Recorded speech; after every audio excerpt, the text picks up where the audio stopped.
Assalamualaikum warahmatullahi wabarakatuh. Bapak Ibu guru hebat, kali ini saya akan berbagi tentang tugas koneksi antar materi modul 1.1 Refleksi Filosofis Pendidikan Nasional menurut Ki Hajar Dewantara. Saya Maria Trias PD, CGP Angkatan 6, Kota Sawalunto. Baiklah, pertama kita akan membahas sebelum mempelajari modul 1.1 ini pemikiran Ki Hajar Dewantara. Pendidikan memegang peranan penting dalam memajukan suatu bangsa. Sejak zaman bangsa Indonesia dijajah oleh bangsa kolonial Belanda, para pejuang telah menyadari pentingnya pendidikan sebagai faktor yang vital dalam mencerdaskan kehidupan bangsa dan lepas dari belenggu penjajahan. Sebelum mengikuti program pendidikan calon guru penggerak ini dan mempelajari modul 1.1 tentang pemikiran Ki Hajar Dewantara, saya mengira pendidikan di zaman kolonial lebih baik karena terdapat dasar-dasar pendidikan barat yang diterapkan di dalamnya. Namun ternyata, dalam proses pendidikan di zaman kolonial, pendidikan hanya diperuntukkan bagi kalangan-kalangan tertentu saja, seperti calon pegawai dan pembantu kolonial, dan bertujuan untuk memajukan usaha dagang kolonial tersebut. Adapun kemampuan yang diajarkan hanya membaca, menulis, dan berhitung. Sangat jauh dari konsep pendidikan yang sebenarnya yang dikemukakan oleh Ki Hajar Dewantara. Dengan mempelajari modul 1.1 tentang filosofis pemikiran Ki Hajar Dewantara ini, saya menyadari bahwa dalam pelaksanaan proses pendidikan dan pembelajaran masih belum sempurna. Selama ini, saya masih banyak menuntut terhadap siswa, seperti ketercapaian penyampaian materi, hasil ujian yang bagus, serta meletakkan harapan-harapan di atas pundak mereka. Padahal sejatinya, saya sebagai guru harusnya hanya menuntun agar anak dapat berkembang sesuai dengan kodratnya. Selain itu, dalam hal memberikan kemerdekaan kepada siswa, di dalam beberapa waktu saya masih mengekang siswa untuk melakukan kegiatan pembelajaran. Menegurnya saat ia mengobrol dengan temannya atau bermain saat pembelajaran dilaksanakan. Padahal anak memiliki kodrat alam di mana ia suka bermain. Hal ini yang perlu saya pahami dan perbaiki lagi sehingga bisa menciptakan proses pembelajaran yang menyenangkan bagi siswa. Selanjutnya, perubahan pemikiran dan perilaku setelah mempelajari modul 1.1 Pemikiran Ki Hajar Dewantara. Ki Hajar Dewantara merupakan tokoh pendidikan Indonesia yang konsep pendidikannya masih dipakai dan dijadikan pedoman dalam dunia pendidikan Indonesia sampai saat ini. Pendidikan dan pengajaran merupakan dua hal yang berbeda, namun tidak bisa dipisahkan dalam praktiknya di dunia pendidikan. Pendidikan menurut Ki Hajar Dewantara adalah sebuah proses menuntun dan mengembangkan kodrat yang dimiliki oleh anak-anak agar mampu mencapai kebahagiaan yang setinggi-tingginya. Sedangkan pengajaran adalah usaha untuk membebaskan anak dari ketidaktahuan dengan memberikan ilmu pengetahuan agar ia memiliki kecakapan yang diperlukan dalam kehidupannya. Dua konsep ini tidak bisa dipisahkan. Keduanya dipahami dan diterapkan dalam mendidik siswa kita di sekolah.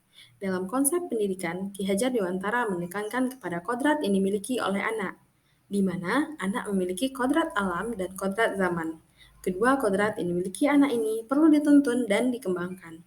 Kedua kodrat yang dimiliki anak ini perlu dituntun dan dikembangkan sehingga guru di sini berperan untuk menuntun kodrat agar tumbuh dan berkembang positif, terhindar dari hal-hal yang membahayakan. Perihal kodrat alam anak, kita tidak bisa menghilangkannya karena itu berkaitan dengan karakter dan sifat-sifat anak itu sendiri. Kita sebagai pendidik berperan dalam membimbingnya agar sifat dan karakter yang positiflah yang berkembang. Selanjutnya, kodrat zaman, anak lahir tumbuh dan berkembang pada zamannya. Kita sebagai guru tidak bisa memaksakan cara-cara lama yang pernah ada di masa kita dahulu. Guru perlu menyesuaikan materi dan kecakapan hidup yang perlu diberikan dan ditanamkan kepada anak agar dapat digunakannya di zaman ia berada sekarang. Dengan memiliki kecakapan hidup yang sesuai zaman, maka anak akan lebih mudah dalam menyesuaikan diri, bersosialisasi, dan mengembangkan potensi dirinya. Setelah mempelajari modul 1.1 tentang pemikiran Ki Hajar Dewantara, maka pandangan dan pemikiran saya berubah. Saya berusaha untuk menuntun siswa untuk tumbuh dan berkembang menurut kodratnya sendiri. Saya perlu menanamkan konsep bahwa saya adalah seorang petani yang sedang memelihara tanamannya.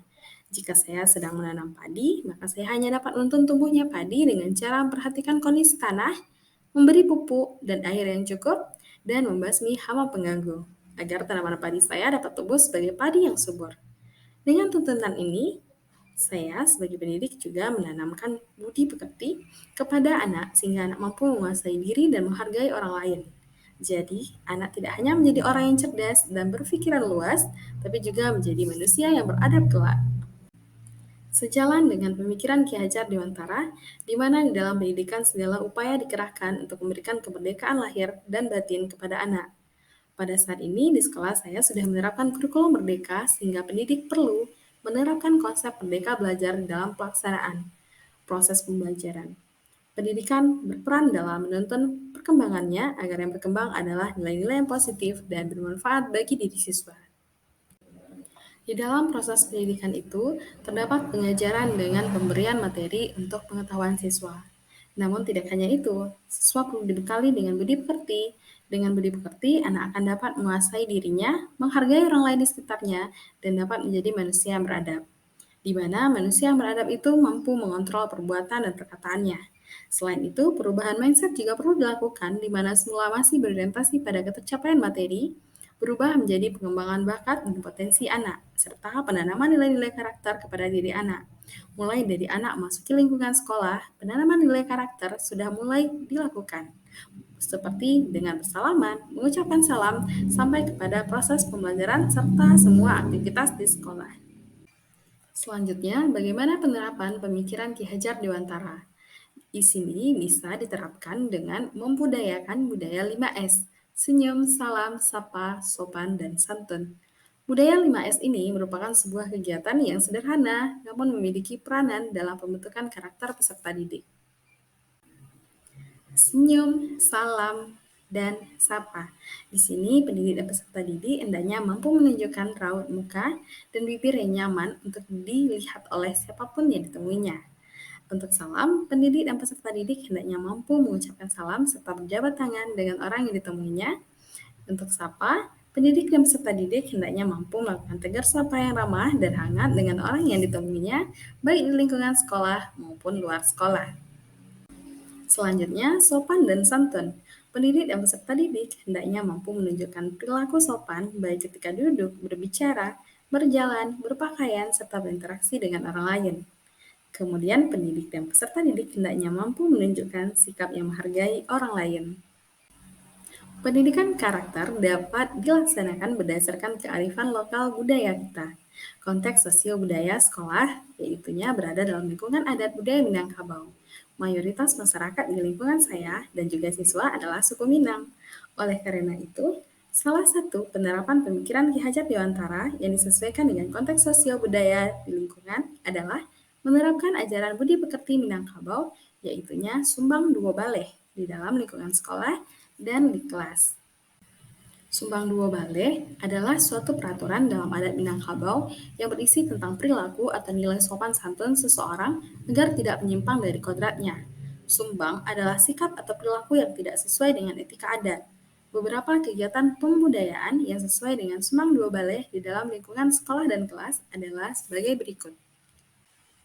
Membudayakan cara duduk yang baik dan sopan sejalan dengan sumbang duduk, membudayakan cara bergaul yang baik, di sini sumbang taga, sumbang calia, sumbang bagawa. Yang ketiga, membudayakan cara berjalan yang sopan, membudayakan berkata lemah lembut, adab makan, cara berpakaian, cara bertanya, dan cara menjawab, serta membudayakan perilaku hidup bersih dan sehat. Dengan memahami dan menerapkan pemikiran-pemikiran Ki Hajar Dewantara, di dalam proses pendidikan di sekolah, hendaknya tercipta pendidikan yang menghasilkan manusia yang cerdas dan berakhlak mulia. Demikianlah koneksi antar materi modul 1.1 Refleksi Filosofis Pendidikan Nasional Ki Hajar Dewantara. Terima kasih, salam dan bahagia. Assalamualaikum warahmatullahi wabarakatuh.